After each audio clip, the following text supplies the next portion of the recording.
Hi bebe! So magbabike tayo ngayon papuntang La Union. So I hope na papasukin kami kasi from Pangasinan pa kami. So ito po yung mga kasama ko. Tapos trunk ko namin yung dati. Yan ulit. So mga taga Urdaneta na malalakas tsaka Puso-Robio po. So see you on our rides! Alright. So ang nagtutulang ko sa amin ngayon, naka road bike din. Road bike, pero mountain bike namin po. Grabe, ang dami nilang naka-road bike. Bibilis ka pag naka-road bike, mas mabilis ka. Konting akot lang. Yan. Ang ganda ng weather. Ang kulimlim. Hinihingal na ako. Pero pag hinihingal kayo guys, kailangan nyo i-control yung breathing nyo lagi. Ayan. Kasi may mga konting ahon sa road. Kahit na naka-highway ka, may konting ahon. Kaya kailangan mo control yung breathing mo. Okay? Kang mag-alala, Clarita. Sisikatan pa rin ako ng araw. So, naka-tres po ako sa harap. Tapos naka-6 sa likod. Alright. Bridge na tayo. Papuntang La Union. Papakita ko yung arc.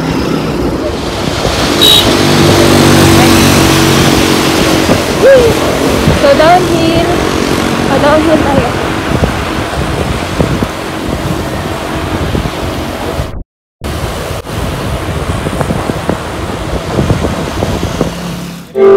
Stop! Police. May police. Di naman kami hinarang. Checkpoint lang sila ng mga sasakyan. Pero bike hindi. Alright. We're entering La Union. Piso? Good. Kape? Good. Grabe. So 50%. 50% off. Kano yan? 16 pesos. Ibenta ko sa Single City ng 39. 39. Piso. Tapos 16. 15 pala. Alright. Pati siopaw? Yan. Guys, 16 piso.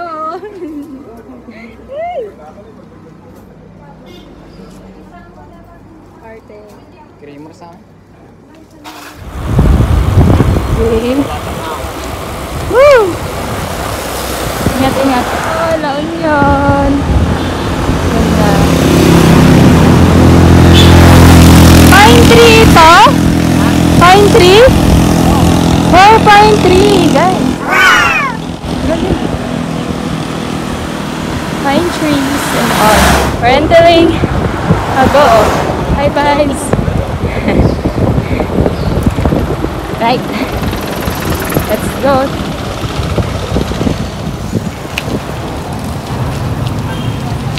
Saan yan?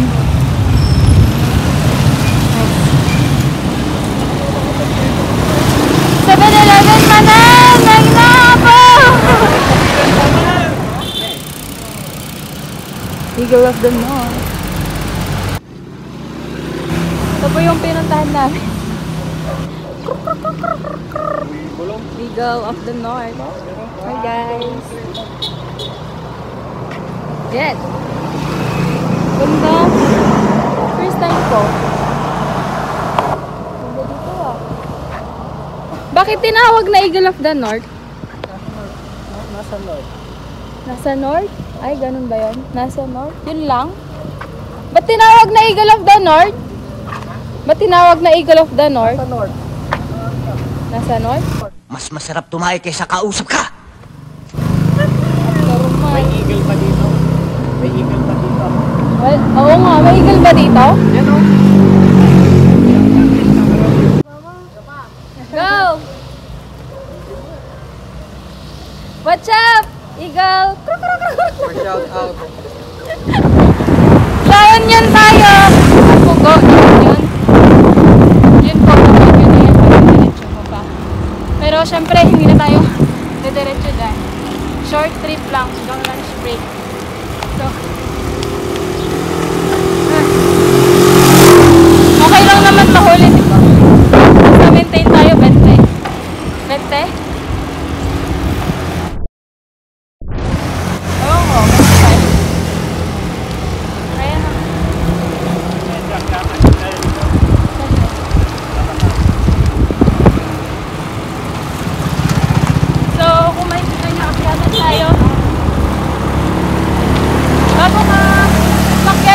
muna ng sa likod. Kung kaya mo yung stress, pwede sa harap, okay lang. Tapos, magkambyo ka na. Para ano, hindi ka mapagod.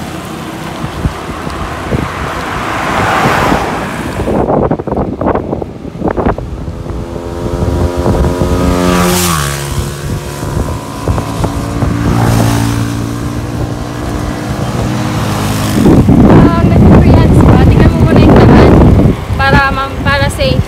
Di ba mamaya, lubak-lubak pala. Tapos, stretching ka konti kasi nakakalaman.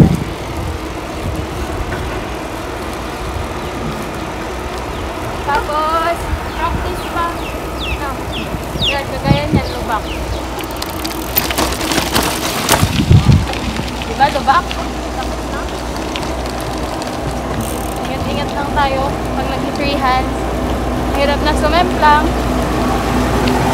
Go!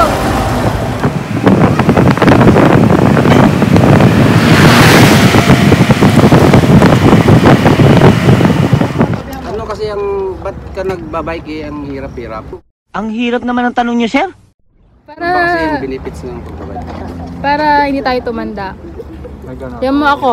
Mukha ba akong 18, di ba? Paano masabi? Ako nagbabike, patanda ng patanda. Sabi mo, Juan, Hindi kasi, anong sekreto depende mo? sa jeans. Nasa jeans pala yun. Nasa jeans. Sumakapit yung jeans niya ay Pagkatapos ng magbike, pwedeng maligo, hindi? taong bato. Pwede, basta wag kang matagal sa CR. Oo. Anong maunang babasahin? Paa o legs? Paa. Bakit? Lower part. Oo, para yung lamig. Hindi siya... Yung tataas. Oo. Ano pang tanong mo? Salamat, Dok! So, doktora, pwede pong isang tanong? Ano yan? Kailangan bang may ambulansya habang nagbabike? Kasi nandiyan kailangan nakasunod. Oo, besh. Kasi pa-pick up na ako eh. Hindi. Bumangato na yung mga muscle ko. Pwede bang pa-pick up dyan? Hindi pwede daw. Hindi pwede. So, saan ang rota nyo ngayon, madam, doktora? Diretso kayong Baguio sa. Ilang oras?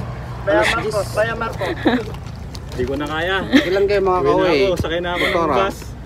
Mamaya din. anong gagawin nyo dun sa Baguio? Bili ng Korean. Magsasamjupsal.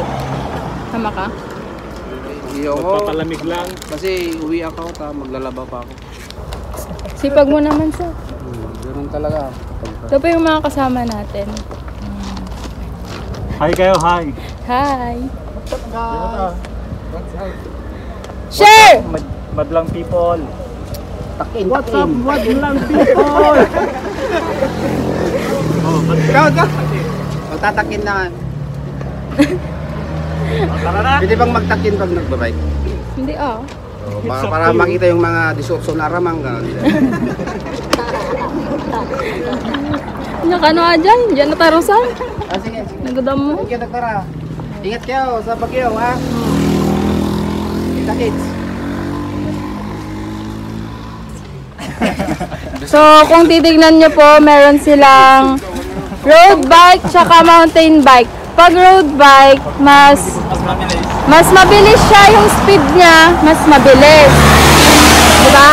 Pag road bike, mas mabilis. Tapos yung yung comfort din.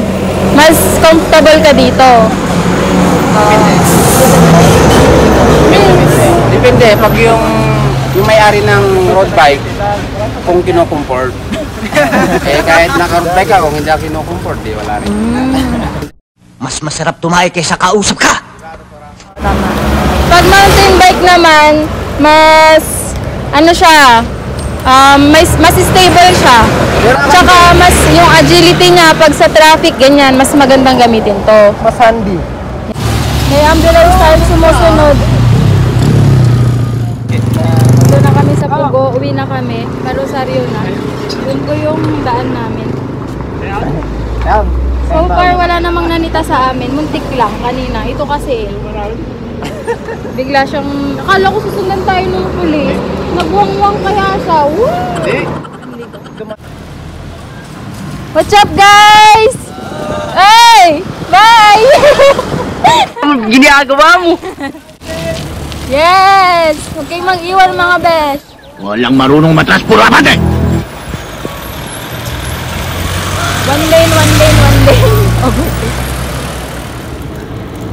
Yung daan po dito, ahon, bababa, ahon, bababa. Ang daming ahon, ang dami ding babaan. Hindi mo ma-predict kung ano yung susunod eh. Parang akala mo tapos na, tapos meron ulit. Ganun yung ruta dito, which is maganda din. Siguro ang mapapractice mo dito yung shifting talaga. Yun. Parang ganun din sa life, diba? Minsan hindi mo ma-predict yung kung kailan darating yung challenges. At the end of the road, makakayanan pa din. Kasi diba, unpredictable naman talaga ang life. Hindi natin ma-predict yan. Minsan diba, malalaman mo na lang na aksidente, ganyan, injury. Yung iba naman successful, wow, nakapagpatay na ng bahay, mga ganun. Hindi mo mapipredict yung life. Kaya, we need to live life to the fullest. Kasi we only have one life to live. Hindi tayo pusa na dami-daming buhay. Isa lang life natin. And we should be thankful for that. And we know that yung purpose pa rin natin. Kung ba't tayo nabubuhay? Ano ba yung purpose mo sa life kung bakit ka nabubuhay? So, yun nga mga bebes. Gaya nga ng sinasabi ko, you have to find purpose sa life mo. Hindi ka pwedeng, hindi lang pwedeng, sige, mag-inuman na. Total, naman tayo eh. Isang buhay ito eh. Dapat tingnan mo yung purpose mo kung bakit ka nilagay dito sa mundo, diba? And we can only see our purpose pag nakilala natin si Lord, diba? Bilisan natin actually. Binibilisan na. Kasi nga, downhill recovery. So we need to find purpose in our life. And our life is a gift. We should treasure it. More than the things that we could see, more than the things that we could have, we should treasure our life because it's a gift from God. Yun. And tanong ko sa inyo, what's your purpose in life? Diba? Yeah. This is our life and it's temporary. So, pauwi na kami. Godspeed. Bye, Onion. See you soon. Bye. Hello mga bebes. Tapos na kaming mag-bike and almost 87 kilometers ang tinakbo from Pusurubio going to Agoo and then Pogo, La Union. So, yun po, may na din po yun. May daan din po yun pa Baguio. Pero syempre, bumalik na din po kami.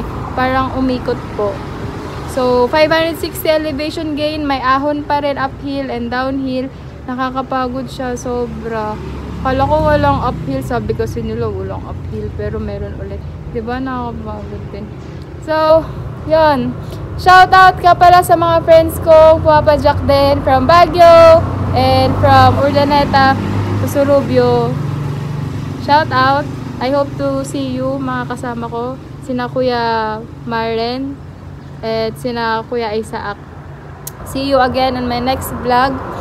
And like, comment down below, subscribe, and click the notification bell button. So see you again guys. Blah blah blah blah.